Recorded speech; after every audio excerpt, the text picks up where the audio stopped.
Buenas noches, vamos a hablar del tema de fluidoterapia. Bueno, en este caso hay que hablar un poco de introducción. El agua es vital para la función del cuerpo y constituye del 60 al 70% de su peso y se obtiene a través de la dieta, consumo de agua y a través de procesos metabólicos que liberan agua. ¿Qué funciones tiene el agua? Bueno, el agua tiene diversas funciones, aporta líquido para la secreción glandular, solvente de las reacciones químicas inorgánicas, medio de transporte, diluyente para la digestión y absorción de los nutrientes, es termorreguladora, mantenimiento de la volemia, mantiene la presión arterial, mantiene el funcionamiento renal, mantiene la concentración normal de electrolitos. Bueno, como les decía, en este caso el cuerpo tiene un gran porcentaje de agua que puede ir, vamos a calcular el agua corporal total, que puede ir de un 57 a un 60%. Entonces aquí yo les estoy poniendo un peso de 80 kilos, un individuo. Entonces 80 kilos corresponde al 100% y yo les digo que el agua corporal total corresponde a un 60%, entonces este individuo necesita 48 litros. La pérdida del agua normal se pierde generalmente en heces, en la orina o pérdidas respiratorias y cutáneas. Esto es la forma normal que se puede perder el agua. Y bueno, ¿cuánto se pierde? Bueno, por heces normalmente se pierde de 10 a 20 mililitros por kilo en 24 horas. Orina 20 mililitros por kilo en 24 horas. Otras pérdidas puede ser 20 mililitros por kilo por 24 horas. Entonces, para poder saber qué terapia de fluidos voy a administrar, es importante entender cómo se encuentran distribuidos estos líquidos. Entonces, por ejemplo, tenemos que el 40% de esto está dentro de las células y se le llama fluido intracelular. Y el fluido que está fuera de las células corresponde al 20% y le vamos a llamar el extracelular y se encuentra subdividido en 3 compartimentos, que es el plasma, el intersticio y el transcelular. Bueno, ya les había yo hablado de esto, de lo que son el intracelular, que es el más abundante y el más importante, el extracelular, que rodea la célula, y que tenemos al intersticio, rodea las células, el intravascular, que es el plasma, que sigue dentro del vaso sanguíneo, el transcelular, que corresponde a todos los humores, como por ejemplo el humor acuoso, el vítreo, el líquido sinovial, etc. Entonces, ¿cómo se lleva a cabo el cálculo del líquido intracelular y el líquido extracelular? Bueno, del intracelular yo les había comentado anteriormente que equivale a un 40%. Entonces aquí yo les estoy poniendo un individuo de 70 kilos, que es el 100%, y como les decía, equivale al 40%, entonces el líquido intracelular corresponde a 28 litros. Con respecto al líquido extracelular, que corresponde al 20% en el mismo individuo, en este caso el líquido extracelular correspondería a 14 litros. Entonces aquí, bueno, en este cuadro solamente le estoy mencionando qué electrolitos podemos ver en cada espacio, en el intracelular, en el extracelular e intersticial y en el intravascular. Aquí también en esta gráfica podemos observar estos electrolitos, cómo están distribuidos en los diversos compartimentos como plasma, intersticio e intracelular. Entonces, bueno, antes de meternos más en este tema, tenemos que ver que el fluido se difunde libremente por los diversos compartimentos y su equilibrio está regido por gradientes de presión. Estos gradientes pueden ser la presión sanguínea, proteínas plasmáticas como por ejemplo la albúmina y los electrolitos, que van a regular la presión hidrostática, la presión oncótica y la presión osmótica. Los desequilibrios de estos van a llevar a una distribución anormal del agua. ¿Qué me puede provocar esta distribución anormal del agua o que se tengan algunos problemas? Puede ser diarreas, vómito, deshidratación, choque, anorexia, enfermedad renal, peritonitis, restricción de líquidos, que no pueda tomar agua por algo que le está impidiendo tragar, diabetes mellitus o un golpe de calor. Entonces, ¿qué es lo que me va a llevar a cabo toda la consecuencia de esto? Pues es una deshidratación. ¿Y qué es esto? Es un déficit de agua corporal y a menudo va acompañando de la depleción electrolítica y modificación del equilibrio ácido-base. Aquí en este caso les estoy mencionando esta tabla donde podemos, en el momento de que estamos haciendo la exploración clínica, podemos decir qué porcentaje de deshidratación tiene cada paciente en el momento de esta revisión. Por ejemplo, si estamos hablando de una deshidratación de entre un 3 a un 5%, entonces en este caso el paciente puede estar alerta, toma normalmente agua o puede o no aceptar líquidos, la frecuencia cardíaca es normal, la calidad del pulso es normal, las respiraciones son normales, los ojos no vemos ninguna alteración, lágrimas ahí están presentes, boca y lengua están húmedas, pliegue cutáneo retrocede al instante, el llenado capilar es menos de 2 segundos, las extremidades si las tocamos tienen una temperatura normal y el gasto urinario es normal o disminuido. En el caso de que si hubiese una deshidratación moderada entre 5 a 10%, el estado mental puede estar normal o bien fatigado o irritable. El paciente puede estar sediento, ansioso a beber. La frecuencia cardíaca es normal o incrementada, la calidad del pulso es normal o incrementado, las respiraciones son normal o rápido, los ojos están ligeramente hundidos, las lágrimas no hay, están disminuidas más bien, lo que son la boca y la lengua están secas, el pliegue cutáneo retrocede en 2 segundos, o sea, es un poco más tardado, el llenado capilar va de 3 a 5 segundos, las extremidades si las tocamos están frías y el gasto urinario está disminuido. Si hay una deshidratación severa que lo puedo considerar entre más del 10%, el animal puede estar apático, letárgico o inconsciente. Bebe pobremente, ¿sí? O bien no puede beber, que generalmente es lo que vemos. Podemos, con respecto a la frecuencia cardíaca y taquicardia, o si el caso es muy severo, podemos encontrar bradicardia. La calidad del pulso es débil o simplemente no lo detectamos. La respiración ya es profunda. Los ojos están hundidos. Las lágrimas están ausentes. La boca y lengua están resecas. Retrocede del pliegue cutáneo es de más de 2 segundos. El llenado capilar es más de 5 segundos. Las extremidades están frías o si las vemos están cianóticas y el gasto urinario es mínimo o ausente. Entonces, bueno, antes de que hablemos ya en sí de lo que es el tema que nos interesa, debemos de saber o recordar algunas definiciones. En este caso, ósmosis es el movimiento de agua a través de las membranas plasmáticas en base a su gradiente de concentración. La presión osmótica depende de la cantidad de solutos osmóticamente activos están disueltos en una solución. La osmolaridad es controlada por los osmorreceptores hipotalámicos que estimulan la sed y la liberación de la hormona antidiurética. Bueno, aquí en este caso debemos entender qué es esto de la tonicidad de soluciones. Entonces, muchas veces hemos escuchado el término de isotónico, que es esto, es igual osmolaridad del plasma, que va y la célula no cambia su tamaño. Entonces, aquí les estoy poniendo un ejemplo. Cuando no hay movimiento evidente entre la célula y el líquido extracelular, entonces decimos que esta tonicidad es isotónica. Entonces aquí vemos, tienen la misma, no hay cambios en el eritrocito. Bueno, yo les puse ahí el eritrocito, no hay ningún cambio.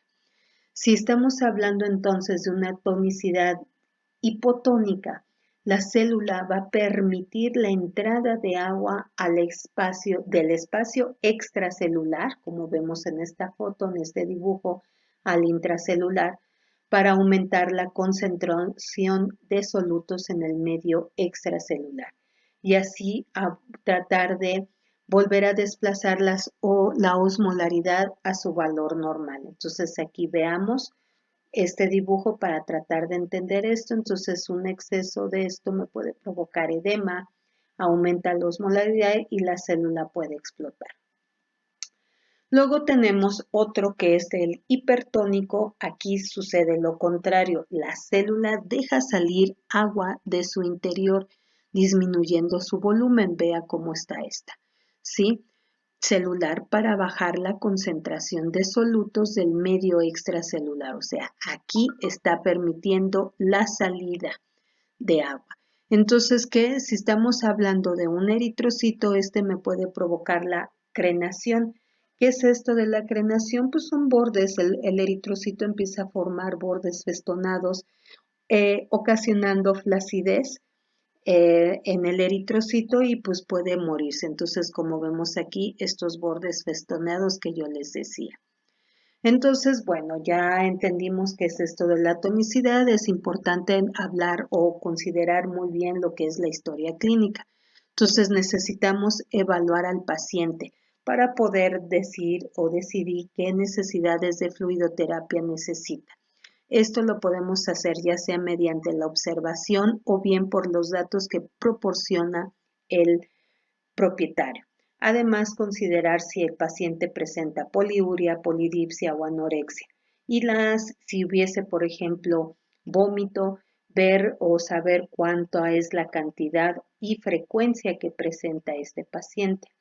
Entonces, también debemos evaluar si existe alguna complicación cardiovascular. Entonces, por eso yo les puse este cuadrito en el cual yo puedo ver si la frecuencia, puedo decir si es elevada, leve, moderado o grave. En este caso, la frecuencia cardíaca, si va de 130, recordemos que más o menos la frecuencia cardíaca es de 120 en un perro, entonces vean, leve, de 130 a 150, la coloración de las mucosas es normal, el llenado capilar es menos de un segundo, la amplitud del pulso es incrementado, la duración del pulso es ligeramente disminuido. Si estamos hablando de moderado, la frecuencia cardíaca va de 150 a 170, un rosa pálido, el llenado capilar va de unos 2 segundos, disminución moderada, con respecto a la amplitud y la duración del pulso está disminuida a moderada. Con respecto, si estuviera grave, entonces la frecuencia va de 170, la coloración de las mucosas puede ir blanco o gris, el llenado capilar es más de 2 segundos, la disminución grave de la amplitud del pulso y además la duración del pulso está disminuido. Bueno, aquí en este caso es importante considerar que si a la consulta estamos tratando un paciente viejito, ¿sí? O emaciado, puede presentar un menor grado de elasticidad. Acuérdense que yo más adelante o más atrás, perdón, yo les puse a ustedes un cuadro en el cual estamos hablando de los porcentajes de deshidratación. En los pacientes obesos, aquí podemos ver, ya ven que se jalaba el pliegue cutáneo, entonces en este caso, en estos pacientes, a pesar de que presentan una deshidratación, no se detecta con con esta revisión de esto. Pero bueno, aquí es muy importante considerar el peso vivo. Si tenemos si es un cliente que nos ha seguido de tiempo atrás, llevamos su récord o tenemos un archivo en el cual en este caso podemos darnos cuenta si ha aumentado o disminuido de peso. Pero si fuera la primera vez que es llevado a la consulta, en este caso es muy importante pesar al paciente y pesarlo diariamente para ver si tiene pérdida o ganancia de peso. Entonces, bueno, ya una vez que se hizo la exploración y consideramos que la paciente tiene deshidratación, vamos a encontrar 3 tipos de deshidratación, que es la deshidratación isotónica, hipotónica e hipertónica. La mayoría de los pacientes atendidos en urgencia y con deshidratación presentan pérdidas de tipo isotónica. Las pérdidas gastrointestinales y urinarias llevan o traen como consecuencia la pérdida de agua y electrolitos. Estos electrolitos pueden ser sodio, potasio, cloro y bicarbonato. Entonces, con respecto a la deshidratación isotónica, aquí en este caso la pérdida de fluidos corporales contiene agua y solutos en una proporción similar al líquido extracelular como lo vimos anteriormente. La proporción del agua y de los solutos remanente no va a variar. Por lo tanto, tampoco la osmolaridad. Si estamos hablando de una deshidratación hipotónica, la pérdida de fluidos a través de la orina, cuando los niveles de aldosterona no son suficientes, conlleva la pérdida elevada de cantidad de sodio. Entonces, ¿qué es lo que va a hacer provocar esto? La disminución del contenido de sodio en el compartimento extracelular presenta una menor osmolaridad. Un ejemplo de esto es los animales que presentan la enfermedad de Addison, que aquí es una alteración o una deficiencia de aldosterona, por lo tanto hay una deficiencia de los glucocorticoides. En este tenemos la otro tipo de deshidratación, que es la deshidratación hipertónica, y esto se produce cuando las pérdidas de fluidos son prácticamente agua pura. Es poco frecuente este tipo de deshidratación, pero lo podemos encontrar en pacientes con diabetes insípida. Aquí en este caso hay una deficiencia de la hormona antidiurética, cuya orina es prácticamente agua. En esta deshidratación hipertónica, las pérdidas de agua por orina son cualitativamente superiores a la de los solutos, por lo que el líquido extracelular se vuelve hipertónico. El agua corporal se desplaza desde el interior de las células al espacio extracelular para tratar de equiparar la osmolaridad. Bueno, ¿qué rutas o qué vías de administración de estas soluciones? Puede ser por vía oral, que es la más usada, pero aquí en este caso puede ser por ingestión voluntaria o bien que se force al paciente o bien por una sonda gástrica o esofágica. Pero aquí es bien importante considerar que está contraindicada en pacientes que presentan vómito. Esto es muy importante. Pacientes con vómito no podemos utilizar esta vía. O bien en aquellos pacientes que tienen enfermedad esofágica preexistente, neumonía por aspiración o bien shock. Otra vía de administración es la vía intravenosa, que se puede usar en deshidrataciones severas o en hipotensión o en choques o vómitos o cualquier condición en la cual la pérdida de fluidos es muy significativa, como en el caso de diarrea, poliuria, fiebre.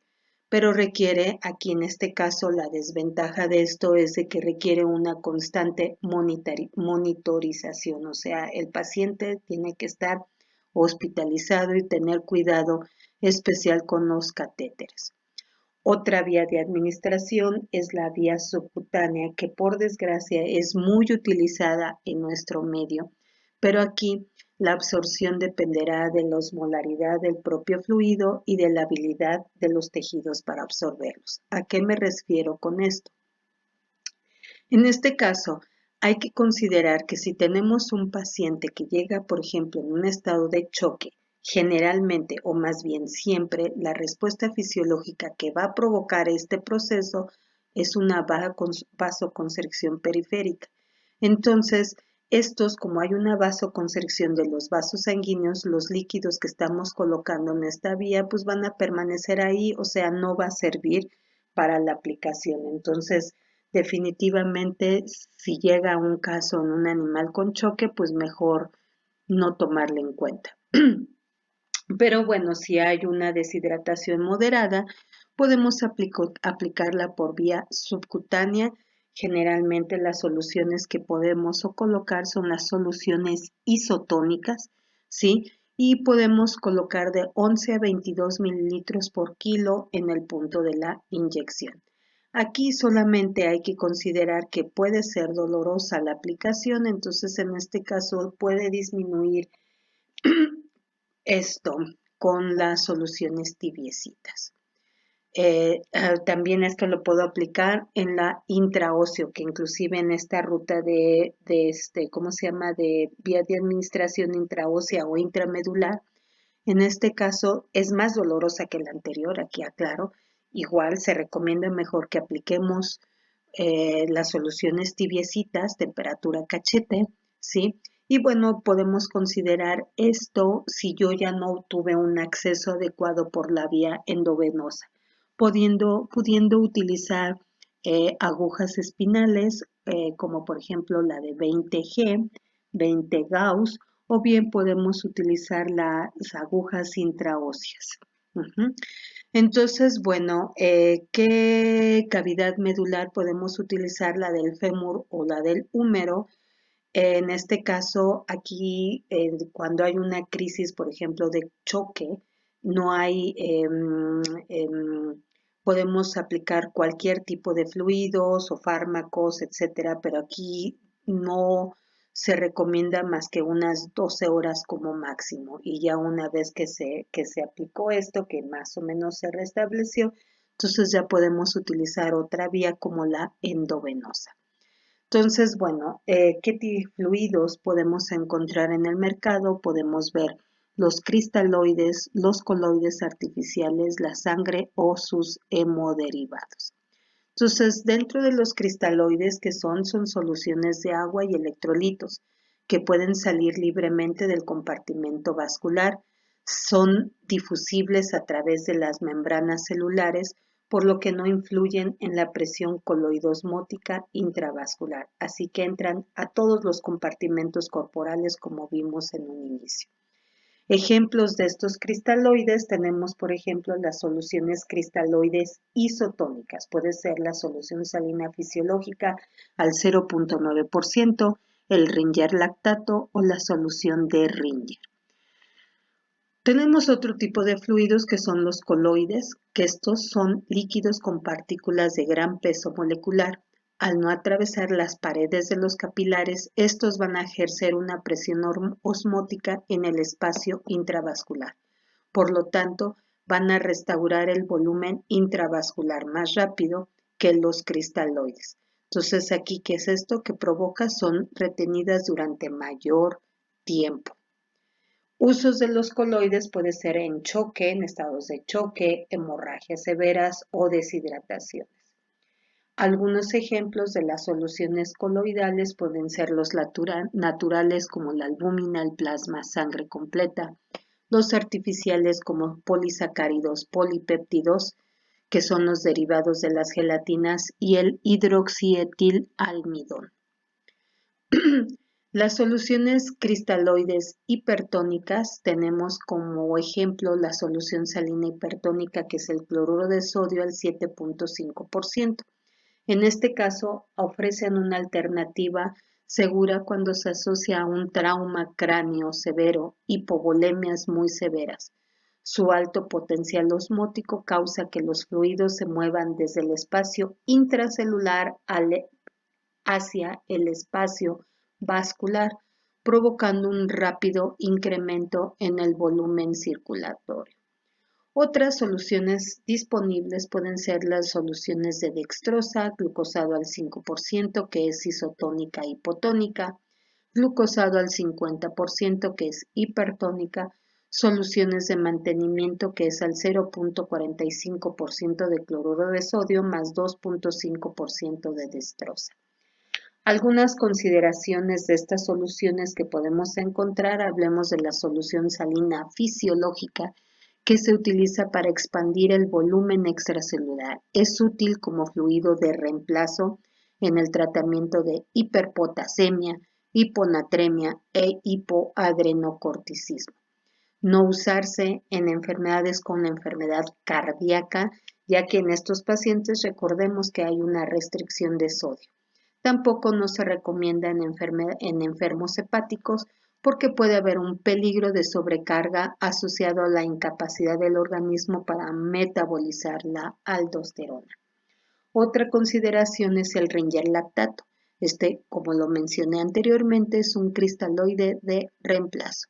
Es adecuado para tratamientos de acidosis metabólica moderada, ya que el Ringer lactato, o sea, tiene lactato como su nombre lo dice, y esto se metaboliza en el hígado para transformarse en bicarbonato. Por eso es muy útil para las acidosis metabólicas. Otra consideración es la solución de Ringer, que también es un cristaloide que se utiliza de reemplazo, es más equilibrado que el Ringer lactato o la solución salina fisiológica, ya que contiene calcio, potasio, sodio, cloro y acetato, que este es como tampón y este se metaboliza a bicarbonato en tejidos periféricos y músculo esquelético. Lo podemos utilizar en pacientes con alcalosis metabólica y si se agrega cloruro de potasio es bueno para alcalosis metabólica secundarias a vómitos de origen gástrico o de diabetes mellitus. Bueno, ya una vez que sabemos qué cálculos, más bien qué fluidos podemos encontrar en el mercado, pues debemos de saber cuánto voy a administrar. Les voy a mencionar dos ejemplos. Uno, tenemos que calcular lo que es el déficit, lo que está perdiendo el paciente. Después debemos de calcular el fluido de mantenimiento, ¿ok? Y por último tenemos que sumar lo que es el déficit más el mantenimiento para saber cuánto fluido requiere el paciente.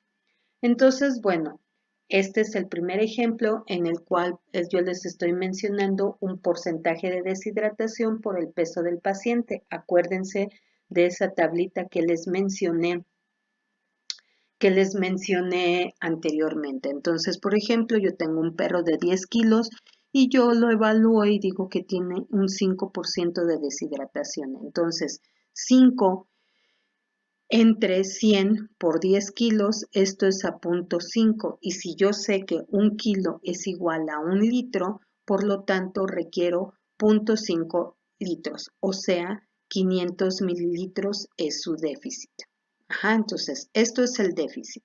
Recuerden que tenemos que también calcular el mantenimiento. Ya sé cuánto es el déficit, entonces el mantenimiento. Para el mantenimiento, yo debo de saber que puede ser de 40 a 60 mililitros por kilo por día. Entonces, en este caso, yo estoy tomando este valor de 60 mililitros. Recordemos que pesa 10 kilos el peso. Entonces, multiplico 60 por 10, son 600 mililitros de mantenimiento. Sumo entonces el déficit más el mantenimiento y tengo yo un total de 1100 mililitros, es el volumen total que le tengo que reponer a este paciente. Ahora, más adelante vamos a entender esto, pero hay que recordar que los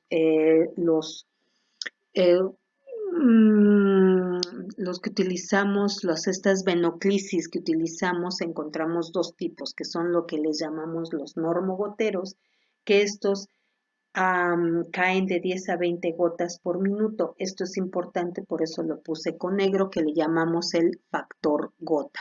O bien si estamos utilizando los microgoteros, que son los pediátricos, estos caen 60 gotas por minuto, que es el factor gota, que esto corresponde a 1 mililitro. Entonces, como les decía, bueno, ya hicimos este ejemplo de lo que es el porcentaje de deshidratación y ya les mencioné a ustedes de los tipos tanto de normogotero como microgotero. Entonces, otra forma es por el cálculo de fluidos es igual que el anterior. Igual vamos a ver cuál es el déficit, cuál es el mantenimiento y debemos de sumar déficit más mantenimiento. Entonces aquí yo les estoy mencionando, por ejemplo, llega un perro que vomita, este vómito es agudo y tiene diarrea. El propietario manifiesta que en el momento, bueno, cuando se está llevando a la consulta, ha vomitado 10 veces, tuvo 5 diarreas aproximadamente, ¿sí? Y el animalito pesa 5 kilos. Entonces, ¿cuánto fluido le voy a administrar en las 24 horas? Entonces, bueno, sabemos que el perrito vomita 10 veces y que tiene diarrea 5 veces. Entonces, esto es importante, por eso lo subrayé, estos dos puntos, ver que por cada vómito el paciente está perdiendo 4 mililitros por kilo.